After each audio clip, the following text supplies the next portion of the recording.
जब भी फिटनेस की बारी आती है सबसे पहले लोग सबसे मुश्किल काम की तरफ जाते हैं। ये काउंटर प्रोडक्टिव अप्रोच है। सबसे पहले आप जाते हैं एक्सरसाइज की तरफ, जो कि गलत है, क्योंकि जब भी आप फैट लॉस, वेट लॉस या फिटनेस की बात करते हैं, किसी भी गोल की बात करते हैं, तो आपको सबसे पहले 90% इक्वेशन पे काम करना चाहिए। बहुत दफ़ा लोग कहते हैं हमारा मेटाबॉलिज्म स्लो हो गया, जिसे हम मेटाबॉलिज्म भी कहते हैं, प्रोनाउंसिएशन जो हमारी लोकल है। लेकिन मसला ये होता है कि आपका मेटाबॉलिज्म जो है ना, वो बहुत सारी चीज़ों से मिलके बनता है। बहुत दफ़ा हमें लगता है कि हमारा हाजमा स्लो है, इसका मतलब हमारा मेटाबॉलिज्म स्लो है, जबकि ऐसा नहीं है। It's a combination of 2 procedures, catabolism and anabolism. जब ये दोनों इंटरचेंजेबली काम कर रहे होते हैं, एक साथ काम कर रहे होते हैं साइमल्टेनियसली, जब कहीं जाके आपका मेटाबॉलिज्म रेव्ड अप रहता है, वो काम करता रहता है। अनाबॉलिज्म का मतलब ये है बॉडी में जो भी ऐसी चीज़ें हो रही हैं जो कि बिल्डअप कर रही हैं आपकी बॉडी को और आपके हार्मोन्स क्रिएट कर रही हैं, आपका मसल प्रोटीन सिंथेसिस कर रही हैं, वो सारी चीज़ें आती हैं अनाबॉलिज्म में। कैटाबॉलिज्म में वो सब आता है जो आपकी एनर्जी के लिए आपके सबस्ट्रेट्स को ब्रेक डाउन किया जाता है। फॉर एग्जांपल आपके कार्बोहाइड्रेट्स को शुगर्स में ब्रेक डाउन किया जाता है, जो प्रोटीन है वो अमीनो एसिड्स में ब्रेक होता है, फैट ट्राइग्लिसराइड्स में ब्रेक होता है और फिर आपको आगे जाके एनर्जी मिलती है। तो ये प्रोडक्शन और ब्रेकेज, मतलब कंस्ट्रक्शन और डिमोलिशन, दोनों चीज़ें साथ चल रही होती हैं जब कहीं जाके आपका मेटाबॉलिज्म काम करता है। अब मसला जहाँ पे आता है कि जब आप मेटाबॉलिज्म को रेव्ड अप करने की बात करते हैं या स्पीड अप करने की बात करते हैं, तो आप कहते हैं मुझे एक्सरसाइज करनी चाहिए, जबकि आपको ये पता होना चाहिए कि आपका मेटाबॉलिज्म काम किस तरह करता है। अब इसके 4 फैक्टर्स हैं। जब भी आप इसको कंसिडर करेंगे तो आप सबसे पहले जो एक आपकी नॉर्मल अप्रोच होनी चाहिए, जो कॉमन सेंस कहता है, वो ये कहता है कि यार 70 to 80% जो इक्वेशन है ना, आप पहले उसको टेक केयर कर लें।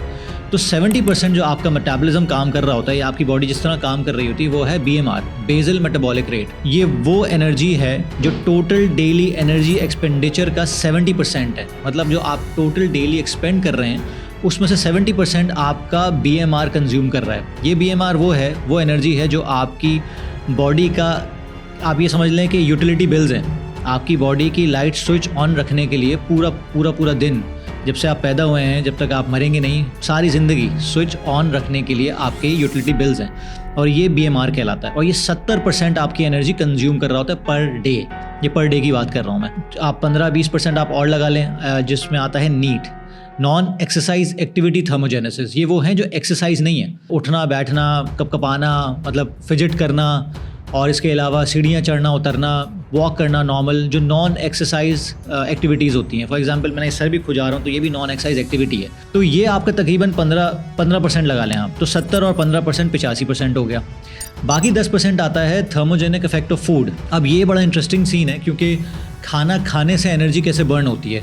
देखिए, खाना खाना और खाने को हज़म करना इज़ अ प्रोसेस, और एक प्रोसेस के लिए ज़िंदगी में, दुनिया में हर चीज़ को ना एक प्रोसेस के लिए एनर्जी चाहिए होती है। तो बॉडी को भी खाने को हज़म करने के लिए एनर्जी चाहिए होती है।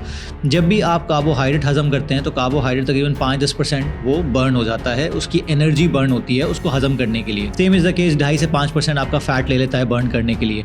लेकिन जब आप प्रोटीन इंजेस्ट करते हैं तो प्रोटीन को हज़म करने के लिए जो बॉडी एनर्जी एक्सपेंड करती है वो ज़्यादा होती है, मतलब 20 to 30%। इसका मतलब है कि 1 ग्राम की 4 कैलोरीज में कम से कम 2.8 कैलोरीज आपकी बॉडी में जाएंगी।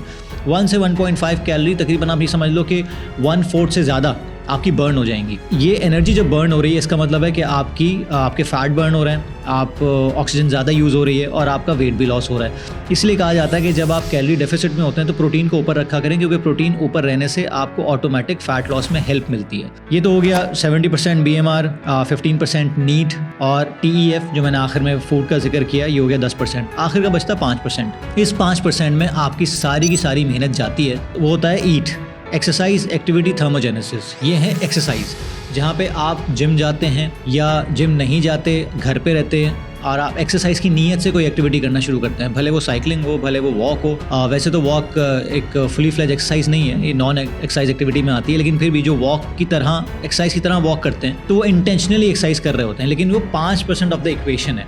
तो आपको ये जहन में रखना है कि 5% से हम जब एक्टिविटी करें तो ये पूरा जो पीछे 10%, 15% और 80% है, 70% है, इसको हम किस तरह ऑप्टिमाइज़ कर सकते हैं।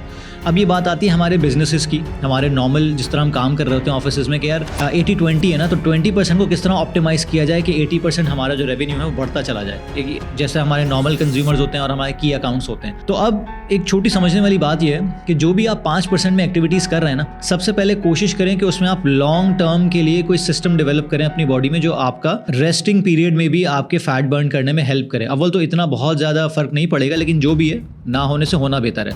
तो जब आप मसल बिल्डिंग पे ध्यान देंगे, अपनी कार्डियोवैस्कुलर हेल्थ पे उतना ही ध्यान देंगे जितना अपनी मसल बिल्डिंग पे देंगे, तो आप लॉन्ग टर्म के लिए एक एक्टिव टिश्यू डेवलप करने के काबिल होंगे अपनी बॉडी में, जो आपको लॉन्ग टर्म में लॉन्जेविटी की तरफ लेके जाएगा। और उस मसल के बिल्ड होने से आपकी दूसरी चीज़ें भी बहुत बेहतर होंगी, जैसे कि आपकी बोन डेंसिटी, आपकी कार्डियोवैस्कुलर हेल्थ, आपकी स्किन, आपकी बोन्स, बहुत सारी चीज़ें।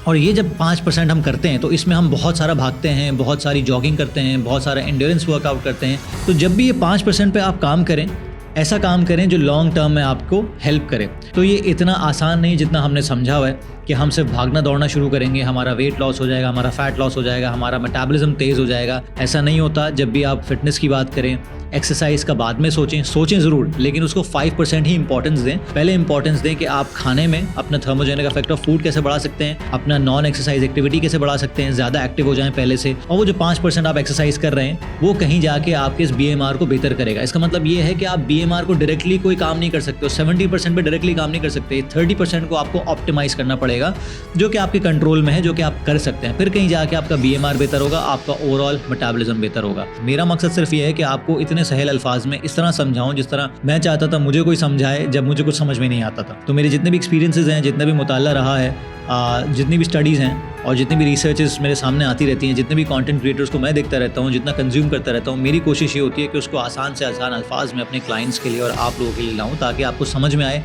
कि असल में गलती हो कहाँ रही है।